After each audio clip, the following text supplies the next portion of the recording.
Guys, நான் உங்கள் YouTube channel குரு பிரசன்னா. இன்றைக்கி நம்ம என்ன பார்க்க போறோம்னா, எப்படி ஒரு டேஸ்டியான மட்டன் பிரியாணி பண்ண போகிறோம் தான் பார்க்குறோம். அது எங்கள் சித்தப்பா தான் பண்ணுறது. இது உங்களுக்கு நல்ல உபயோகமாக இருக்கும். வாங்க போய் பார்க்கலாம். அரிசி நல்லா களைஞ்சிட்டு ஒரு அரை மணி நேரம் நல்லா ஊற வைக்கணும். அது சீரக சம்பா அரிசி நல்லா ஊற வச்சுன்னா அதுக்குள்ள கறி வந்து குக்கரில் போட்டு விசில் விட்டு ஒரு 6 விசில் விடணும். இப்போ இந்த மாதிரி நீட்டாக கழுவிக்கணும். சரி, இது ஒரு 4-5 தாட்டி கழுவிக்கணும். இது ஒரு 4-5 தாட்டி கழுவிக்கணும். 4-5 வாட்டி கழுவிட்டு நல்லா ஒரு அரை மணி நேரம் ஊற வச்சுட்டு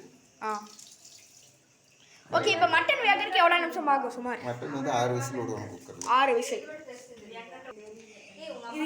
இதுக்கு தேவையான இன்க்ரீடியன்ட்ஸ் கொத்தமல்லி, மல்லி, வெங்காயம். ஓகே, இப்போ ஒரு 1 hour கழித்து பார்க்கலாம் கைஸ். அப்புறம் இதுக்கு கொஞ்சம் ஃப்ரெஷ்ஷான டொமேட்டோவை எடுத்துக்கணும். ஓகே வாங்க கைஸ், நம்ம எப்படி பண்ணலான்னு பார்க்க போகலாம். அதுக்கு முன்னாடி வீடியோ ஃபஸ்ட் அடி பார்க்குறவங்க லைக் பண்ணிக்கோங்க, சப்ஸ்கிரைப் பண்ணிக்கோங்க, பெல் பட்டனை மேற்காம கிளிக் பண்ணிக்கோங்க. இப்போ வாங்க உள்ளே போகலாம்.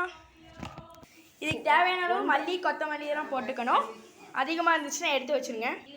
ஒரு 1/4 மணி நேரம் ஆயிடுச்சு. இப்போதைக்கு ஒரு அரை மணி நேரத்தில் வெந்துரும்னு நினைக்கிறேன் கைஸ். அரிசி ஊற போட்டிருக்காங்க பாருங்கள், எவ்வளோ இப்போவே நல்லா வெந்து வந்திருக்கு. மறுபடியும் உங்ககிட்ட சொல்லிடுறேன், இதுதான் தேவையான இன்க்ரீடியன்ட்ஸ்.